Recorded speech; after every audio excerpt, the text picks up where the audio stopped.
व्याज स्वीकृत सेवया विधुरभूदगरे श्रीमतां मानव्याहति कैतवा वनमनादिशस्त्रिलोकीपतिः संभिन्नाब्जकुलप्रसूतिविभवादम्भोजमब्जालयो यस्य श्रीगिरिजापदाम्बुजयुगं तत्स्यादभीष्टप्रदम्। भगवत्यै नमः।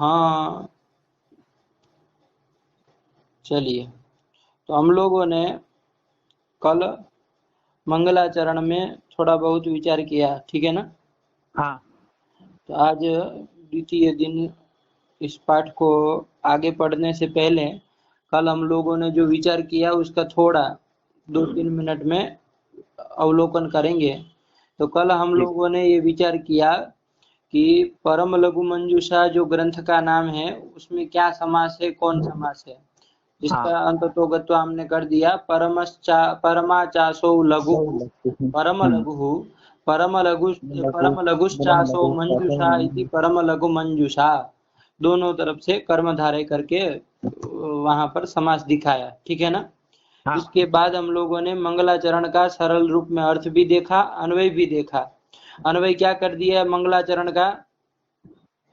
नागेशेन शिवम नत्वा अनिंद्या ही परमा एषा परमा लघु वैयाकरण सिद्धांत मंजूषा विरच्यते। ये अन्वय भी कर लिया और उसमें थोड़े 3-4 पदों पे विचार भी कर लिया। जैसे नागेशेन उसमें आया सबसे पहले, तो नागेशेन उन्होंने मया न कह करके नागेशेन ऐसा क्यों कहा, तो उसके लिए क्या समाधान दिया था?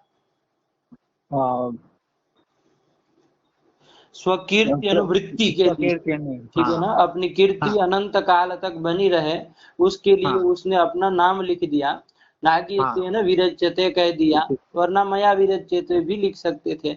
लेकिन यहाँ पर अन्य टीकाकारों ने ऐसी बात कही कि स्वकीर्ति अनुवृत्तये नाम स्वनाम निबध्नाति नागेशेन इति, तो अपनी कीर्ति की अनुवृत्ति के लिए उन्होंने ये किया, ठीक है ना?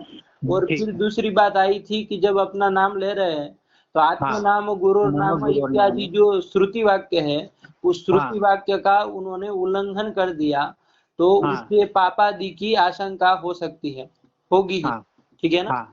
उसके समाधान में उन्होंने ये कहा कि यहाँ पर विशेष एक श्रुति और भी है जो कहती है कि श्राद्ध में, विवाह में इत्यादि इत्यादि कर्मों में, प्रतिज्ञा में स्वनामोच्चारण करना चाहिए। तो वो विशेष श्रुति जो होती है उसको छोड़ करके, उसके जो स्थल है उसको छोड़ करके ही सामान्य श्रुति निषेध करती है। तो प्रतिज्ञादि, श्राद्धादि, विवाहादि में जो नामोच्चारण किया जाता है उनको छोड़ करके ही वो श्रुति का विषय है कि अन्यत्र अपना स्वयं का नाम नहीं लेना चाहिए, ठीक हुआ? ये समाधान के रूप में हम लोगों ने जाना। इसके बाद हम लोगों ने नम धातुअर्थ विचार, नम धातु के अर्थ का भी विचार किया। क्या नम धातु का अर्थ कर दिया? स्वनिष्ठापकृष्टत्व प्रकारक बोधानुकूलो व्यापारः नम धात्वर्थः। ये हम लोगों ने स्वीकार कर लिया। और शिव, भगवान शिव जो कि इष्ट देव है नागेश के, उनको नमस्कार उन्होंने किया शिवम नत्वा करके, ठीक है ना? शिवम नत्वा ही नागेशेन अनिंद्या परमालघु एषा वैयाकरण सिद्धांत मंजूषा विरच्यते, ठीक? इतनी बात विचार की थी। उसके बाद विरच्यते में भी थोड़ा बहुत हम लोगों ने विचार किया कि यहाँ पर लट लकार प्रयोग करना कहाँ तक उचित है, क्योंकि ग्रंथ तो अभी आगे लिखने वाले हैं। तो वर्तमान में कैसे विरच्यते, वर्तमान लट लकार का प्रयोग उन्होंने कैसे कर दिया, तो उसके समाधान में कहा वर्तमान सामीप्ये वर्तमान अथवा तो प्रारब्धा परिसमाप्तत्वं वर्तमानस्य लक्षणम् इति कृत्वा वर्तमानमेव वर्तते इदानीं, यतो हि मंगलाचरणादेव अयं ग्रन्थः प्रारब्धः आपरिसमाप्ति पर्यन्तं वर्तमान काल एव अस्ति इति कृत्वा विरच्यते इति प्रयोगः साधुरेव नास्ति तत्र काचित् विप्रतिपत्तिः। ये भी हम लोगों ने विचार कर लिया, ठीक है? अब इसके बाद थोड़े बहुत जो विचार बच गया है वो मंगलाचरण में करके और अनुबंध चतुष्टय का विचार करके फिर हम आगे बढ़ेंगे। तो देखिए, अब विरच्यते उन्होंने कह दिया, ठीक है ना? विरच्यते में जो लट लकार लाए हैं, वर्तमान लट लाए हैं, उसके स्थान में आपने त प्रत्यय किया है, वो त प्रत्यय कौन अर्थ में लाए हैं आप? वर्तमान है, वर्तमान में लाए हैं, लेकिन वो कोई कारक को भी तो कह रहा है, कर्ता कर्म इत्यादि कोई कारक अर्थ में भी आया है। हाँ, तो कौन अर्थ में आया? कर्म कारक में, कर्म में आया है। तो कर्म उक्त है, लेकिन इसका जो कर्ता है वो तो अनुक्त हुआ ना। हाँ, यस्मिन् कारके तिबादयो भवन्ति तेन तद उक्तम भवति। तो यहाँ पर जो तिबादी प्रत्यय हुआ है, त प्रत्यय हुआ है, वो कौन कारक में हुआ है? कर्म कारक में हुआ है। तो कर्म कारक इसके द्वारा उक्त है, और अन्य जो कारक है कर्त्रादि कारक, वो सब कारक अनुक्त है। ये बात इससे साफ पता चल जा रही है। तो इसलिए अनुक्ते कर्तरि तृतीया भवति इति कर्तृकरणयोस् तृतीया इति सूत्रेण अस्माभिः नागेशेन इत्यत्र तृतीया विहिता, नागेशेन इति उक्तम्। पुनश्च वैयाकरण सिद्धांत मंजूषा इति विरचन क्रियायाः कर्म वर्तते, तत्र पुनः अनुक्त कर्मणि द्वितीया इति सूत्रेण द्वितीया किमर्थं न कृता इति चेत् किम् उच्यते? विरच्यते इत्यत्र तप्रत्ययेन तत्र कर्मकारकः उच्यते। अतः कर्मणः उक्तत्वात् अनुक्ते कर्मणि द्वितीया भवति इत्यर्थकेन कर्मणि द्वितीया सूत्रेण अत्र द्वितीयायाः प्राप्तिर्न संभवति। अतः प्रातिपदिकार्थे प्रथमा अस्माभिः अत्र विहिता, तथा चित्तम् एषा मंजूषा विरच्यते। बात समझ में आई? हाँ। तो ये ऐसा मंजूषा विरच्यते कर दिया। ऐसा वैयाकरण सिद्धांत मंजूषा विरच्यते। अब वैयाकरण सिद्धांत मंजूषा ये जो नाम है ना, पूरा जो कि ग्रंथ का नाम ही है एक तरफ से देखा जाए तो, वैयाकरण सिद्धांत मंजूषा। तो अब इसमें थोड़ा समास प्रकार देखेंगे तो कैसे करेंगे समास इसमें? वैयाकरण सिद्धांत मंजूषा, वैयाकरणानां सिद्धांतानां मंजूषा, ये कर देंगे साथ में। उसको क्रम से यदि चलना चाहे तो पहले व्याकरणम बनाइए, एक एक क्रम से चलिए। तो व्याकरणम की व्युत्पत्ति क्या होगी? व्याक्रियन्ते व्युत्पाद्यन्ते शब्दाः अनेन इति व्याकरणम। ठीक है ना, और कुछ उसमें मत जोड़िए। व्याक्रियन्ते अनेन इति व्याकरणम, बस इतना ही कहिए। ठीक है ना? वो सब बात की बातें है कि वो व्याक्रियन्ते का अर्थ क्या है, उसका फिर लोग कहते हैं कि पृथक क्रियन्ते होना चाहिए, ये सब तो बवाल चलता है। तो वो सब में न पढ़ के व्याक्रियन्ते अनेन इति व्याकरणम, सरल रूप में यही कहेंगे। करण अर्थ में ल्युट प्रत्यय करेंगे तो व्याकरणम बन जाएगा। फिर क्या करेंगे? वैयाकरण बनाना है। व्याकरणम अधीयते इति वैयाकरणाः। व्याकरणम अधीयते विदन्ति वा इति वैयाकरणाः। मतलब व्याकरण को जो पढ़ रहे हैं अथवा जो जान चुके हैं, जानते हैं, ऐसे को हम क्या कहते हैं? वैयाकरण कहते हैं। तो एतादृशाः वैयाकरणाः। व्याकरणम अधीयते विदन्ति वा इति वैयाकरणाः। अब वैयाकरणाः तो बन गया। वैयाकरणानाम ये सिद्धांताः। अब जब ये करने जाएंगे तो पहले प्रश्न होगा सिद्धांत किसको कहते हैं? तो किसको कहते हैं सिद्धांत? हम सिद्धः अन्तः निश्चयः येषां ते सिद्धांताः। सिद्धांताः सिद्धः अन्तः येषां ते। तो सिद्धः मतलब क्या, अन्तः मतलब क्या? सिद्धः इति परिपूर्णः एवं अन्तः नाम कदाचित् निर्णयः। हाँ ठीक है, चलिए कुछ कुछ पास में ही है। सिद्ध मतलब निष्पन्न, जैसे हम कहते हैं ना सिद्ध ओदन, मतलब क्या कि ओदन निष्पन्न हो गया, संपन्न हो गया। तो सिद्ध मतलब निष्पन्न, सिद्ध निष्पन्न, अन्तः निश्चयः येषां ते इति सिद्धांताः। कि जिनका निश्चय निर्णय संपन्न हो गया, निष्पन्न हो गया है, ऐसे को हम क्या कहते हैं? सिद्धांत कहते हैं। ठीक है ना? तो उसी को हम परिष्कृत भाषा में वादी प्रतिवादिभ्याम निर्णितोऽर्थः सिद्धांतः ये कहते हैं। तो वही बात है जो व्युत्पत्ति से लब्ध अर्थ हो रहा है, वही लक्षण के रूप में भी आ रहा है। वादी प्रतिवादिभ्याम निर्णितो अर्थः सिद्धांतः।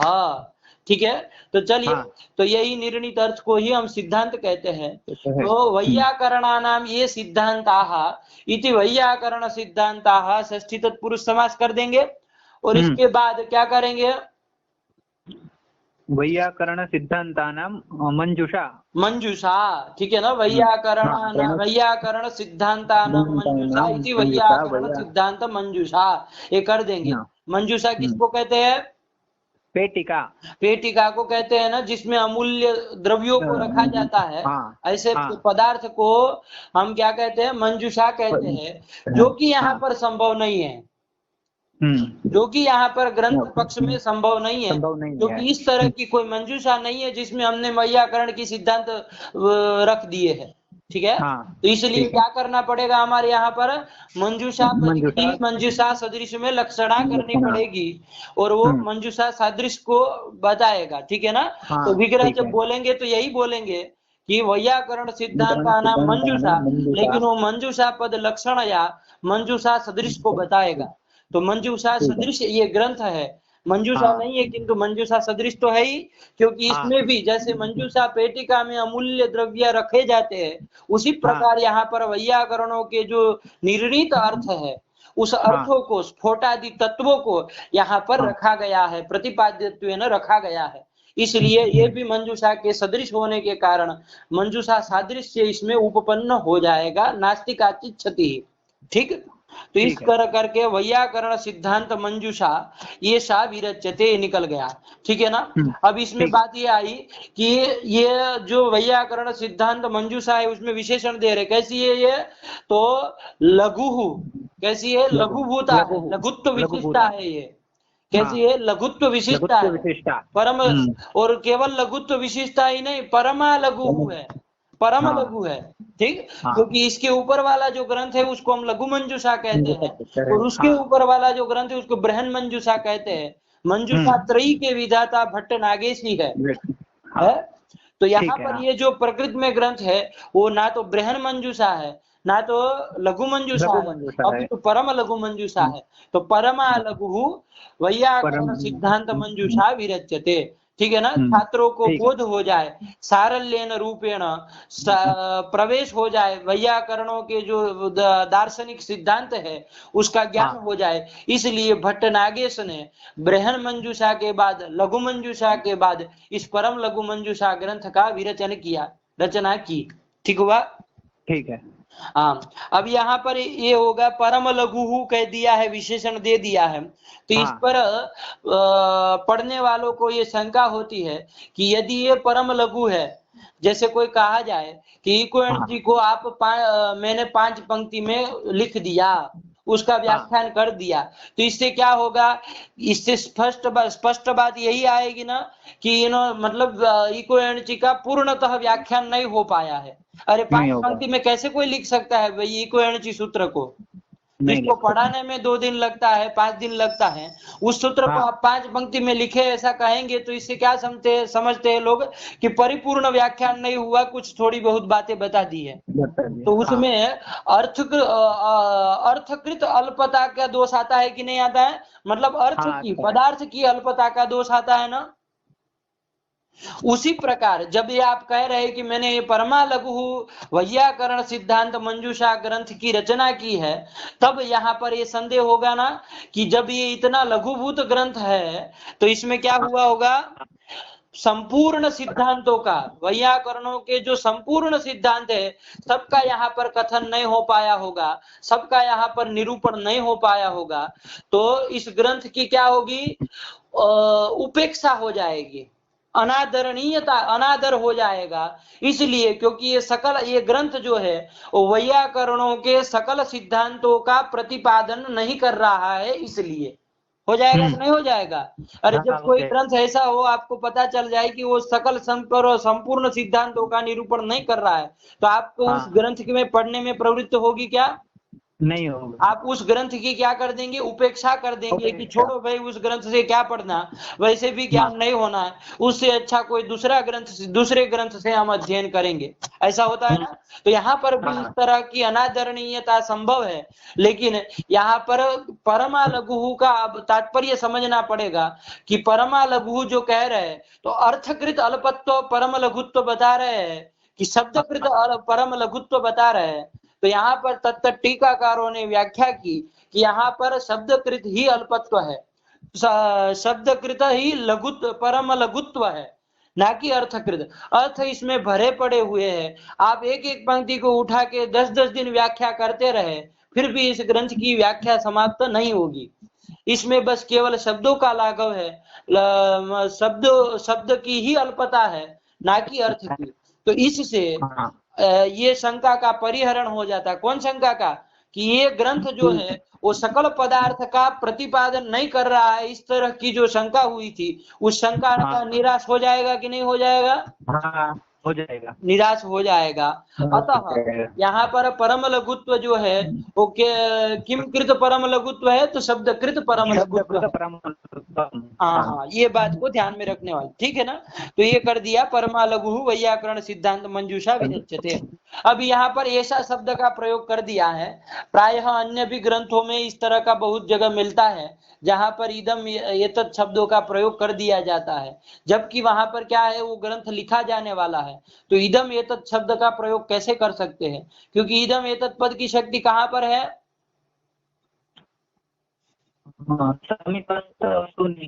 इदम एतदोहो सन्निकृष्टे, सन्निकृष्टे है ना, कहीं की पंक्ति, कहाँ की पंक्ति है? चलिए देखिएगा, अमर कोश में भी शायद हो सकती है। इदम एतदोहो सन्निकृष्टे, इदम और एतत् शब्द का प्रयोग उसकी शक्ति कहा, सन्निकृष्ट पदार्थ में, मतलब पूर्णतः विद्यमान जो पदार्थ है उसी के लिए आप इदम एतत् शब्द का प्रयोग कर सकते हैं। जो यहाँ पर सामने विद्यमान ही नहीं है उसके लिए असौ राम ये आप नहीं कह सकते हैं। राम कहीं देशांतर में अथवा तो कालांतर में हुआ तो अभी हम असौ राम ये व्यवहार नहीं कर सकते, वह एष राम ये व्यवहार नहीं कर सकते हैं, क्योंकि सन्निकृष्ट पूर्णतः विद्यमान जो पदार्थ है उसी में इदम एतत् शब्द की शक्ति है। तो यहाँ पर जो ग्रंथकार नागेश भट्ट जो है वो एतत् ग्रंथ एतत् शब्द का प्रयोग कर रहे हैं ऐसा विरच्यते करके। तो यहाँ पर ये कैसे प्रयोग कर सकते हैं, क्योंकि ग्रंथ तो जो है वो अभी लिखा जाने वाला है, भविष्य में उसकी उत्पत्ति होने वाली है, तो अभी से उसको ऐसा इस तरह का कैसे कर सकते हैं। तो ऐसा का तात्पर्य है बुद्धिस्था, ऐसा मतलब बुद्धिस्था, क्योंकि ग्रंथकार जो लिखने वाला है उसको पहले अपने बुद्धि में परिकल्पित कर लिया होगा उस अर्थ को, उस क्रम को, ठीक है ना। ये तो केवल बाह्य ग्रंथ में जो लिखेगा वो तो केवल बाह्य प्रकाशन मात्र है, बाकी ग्रंथ तो उसने बहुत पहले ही उसने रचना कर दी थी और उसके दिमाग में भरा पड़ा था, बस उसको केवल प्रकाशित करने की जरूरत थी और वो प्रकाशन करना ही बाकी था, बाकी सब चीजें हो चुकी थी, ग्रंथ विरचित था, पहले ही रचा जा चुका था। इसलिए ऐसा कहने में बुद्धिस्थ जो ग्रंथ है उसको उद्देश्य करके एतत् शब्द का प्रयोग करने में कोई अनुपपत्ति नहीं है। तो ये बात भी हम लोगों ने ऐसा पद में एतत् पद में जान ली, ठीक है ना। ऐसा विरच्यते हो गया। अब एक बात बच गई, एक विशेषण इसमें बच गया है जो कि वैयाकरण सिद्धांत मंजूषा ये जो है उसमें दिया गया। कौन विशेषण?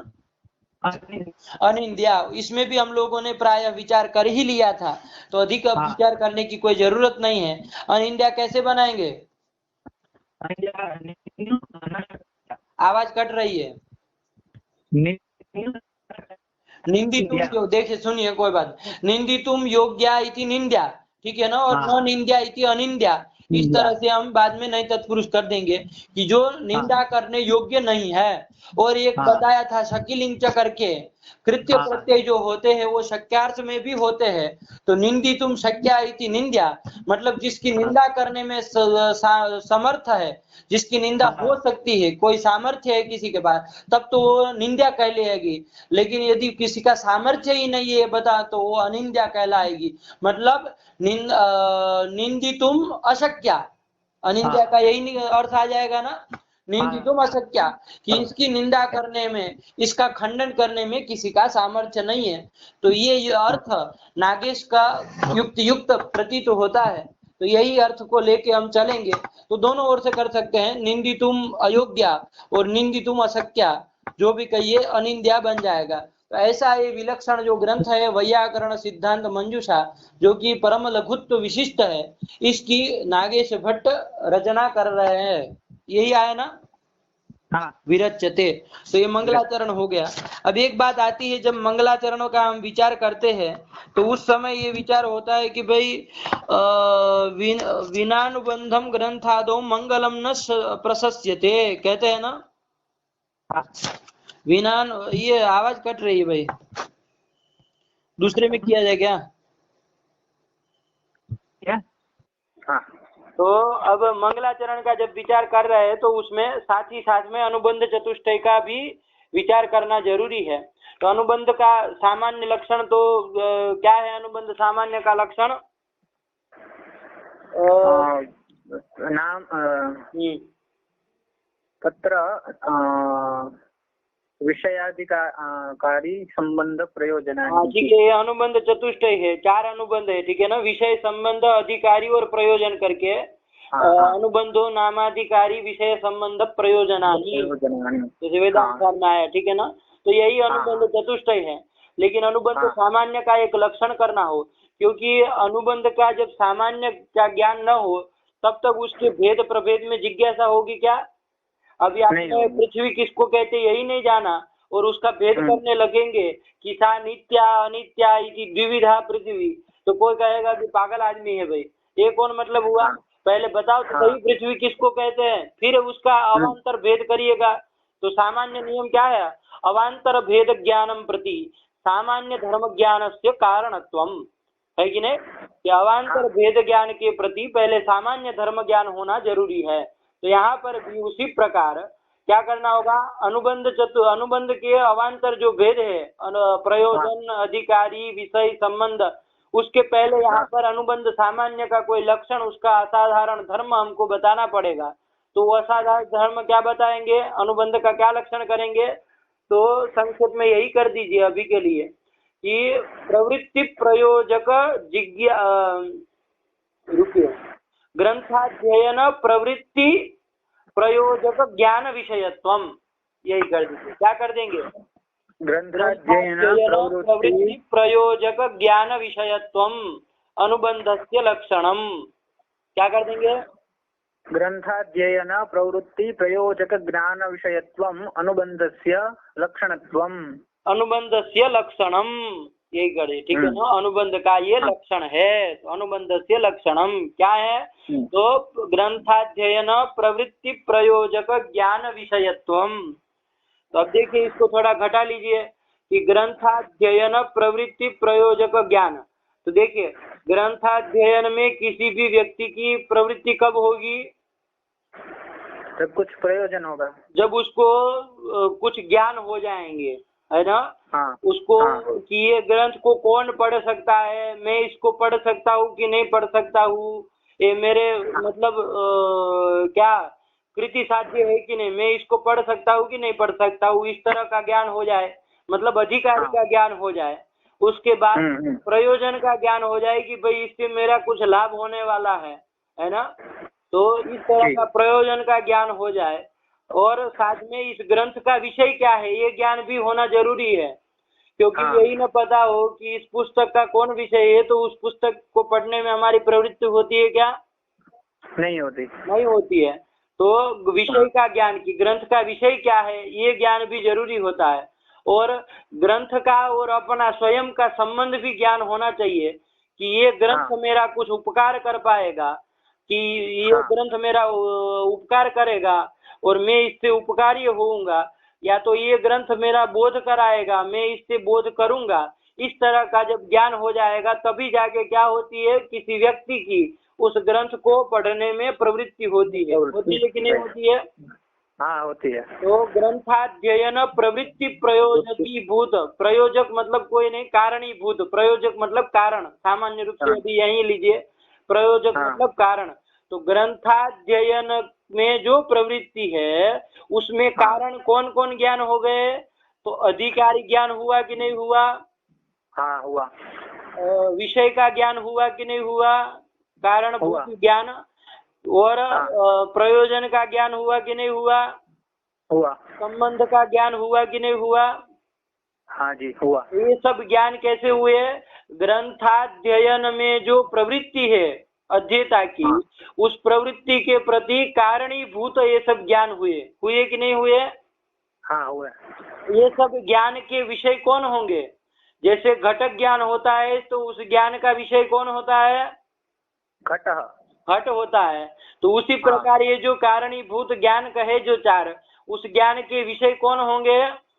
ये चार विषय, अधिकारी, संबंध और प्रयोजन। तो विषय कौन हो गए? यही सब चार हो गए। विषयत्व किसमें जाएगा? ये चारों में जाएगा। यही चारों अनुबंध कहलाते हैं ना? हाँ कहलाते हैं। लक्षण चला गया कि नहीं चला गया? ग्रंथाध्ययन प्रवृत्ति प्रयोजक ज्ञान विषयकत्वम नहीं विषयत्वम अनुबंधस्य लक्षणम। ये कर दिया। तो ये सब अनुबंध जो चार अनुबंध है उसमें चला गया कि नहीं गया? हाँ गया। ठीक है ना? सरल रूप में अभी यही घटाते हैं। अन्यथा इसमें भी बहुत सारा वो है कि प्रयोजकी भूत जो ज्ञान होते हैं तो वो कृति साध्यत्व प्रकारक ज्ञान, ईशित साधनत्व प्रकारक ज्ञान, बलवद अनिष्ठान अनुबंधित्व विशिष्ट का ज्ञान, ये सब होते हैं। लेकिन अभी उसमें नहीं जाएंगे। सामान्य रूप से प्रवृत्ति प्रयोजक ज्ञान करके यही ज्ञान ले लीजिए और तद विषय चारों अनुबंधों में चला जाएगा तो अनुबंध का लक्षण घट जाएगा। तो ये सब अनुबंध है। कौन कौन? विषय, संबंध, प्रयोजन और अधिकारी। अब यहाँ प्रकृत ग्रंथ में देखा जाए कि इस ग्रंथ का विषय क्या है, इस ग्रंथ का अधिकारी कौन है, इस ग्रंथ का प्रयोग पढ़ने का प्रयोजन क्या है और इस ग्रंथ के साथ संबंध क्या है। तो ग्रंथ से देखा जाए तो पहले ग्रंथ का विषय क्या है, तो मंगलाचरण से ही पता चल रहा है कि वैयाकरणों के जो सिद्धांत है, निर्णित जो निश्चित जो सिद्धांत है, स्फोटादि तत्वादि रूप, ये सब सिद्धांत ही क्या है? उसके विषय है, इस ग्रंथ के विषय है। आ गया? इसके बाद ये विषय का हो गया। ठीक है ना? मतलब वैयाकरण सिद्धांता एवं विषया, ये हो गया। और इस ग्रंथ को पढ़ने का अधिकारी कौन है? तो इस ग्रंथ को पढ़ने का अधिकारी सामान्य रूप से यही कहिए कि जो वैयाकरण सिद्धांत को जानने का इच्छुक है, जिज्ञासु है कि मुझे वैयाकरणों के सिद्धांतों का ज्ञान हो जाए, इस तरह की जिज्ञासा वाला जो आज व्यक्ति है वही इस ग्रंथ को पढ़ने का अधिकारी है। आई बात समझ में?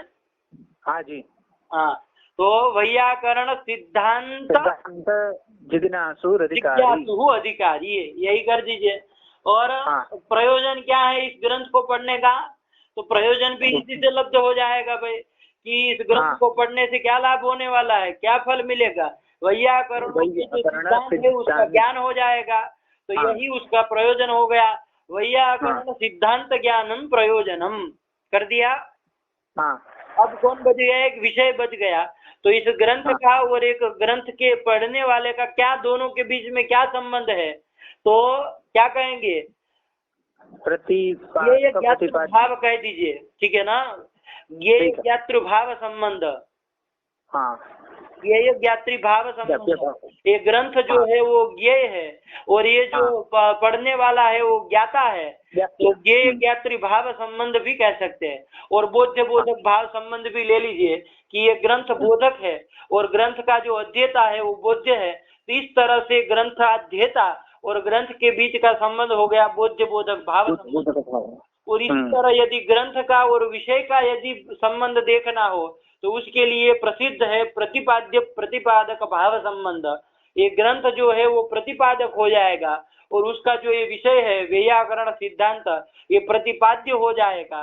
तो ग्रंथ का और उस विषय का जो संबंध यदि देखेंगे तो क्या कहलाएगा? प्रतिपाद्य प्रतिपादक भाव संबंध। ग्रंथ का और तदध्येता का यदि संबंध देखेंगे तो क्या संबंध होगा? वो ज्ञेय व्याप्य भाव संबंध। ज्ञात्री भाव। और ज्ञेय एक तो ज्ञेय होता है, मतलब ज्ञातुम योग्य जो पदार्थ हो ज्ञेय हो गया, और एक ज्ञात्री मतलब ज्ञाता। ज्ञाता का वो ज्ञात्री शब्द से बनता है ना, त्रिच प्रत्यय। तो ज्ञेय ज्ञात्री भाव संबंध, बोध्य बोधक भाव संबंध, तो यही सब संबंध हो जाएंगे। ठीक है ना? ठीक है। तो यही विषय संबंध अधिकारी और अनुबंध चतुष्टय का हाँ यही ठीक कर है दिया, तो फिर अभी यहाँ विराम दिया जाए आज का पाठ का। ठीक है ठीक है ठीक है, आगे फिर प्रवेश स्फोट भेद निरूपणम इत्यादि इत्यादि कल करेंगे। ठीक है। चलिए। व्याज स्वीकृत सेवया विदुरभूदगरे सरश्रीमतां मानव्याहति कैतवावनमनादि शस्त्रिलोकीपतिः संभिन्नाब्ज कुल प्रसूति विभवादम्भोजमब्जालयो यस्य श्रीगिरिजापदाम्बुजयुगं तत्स्यादभीष्टप्रदम्। भगवत्यै नमः। व्याज स्वीकृत सेवया विदुरभूदगरे सरश्रीमतां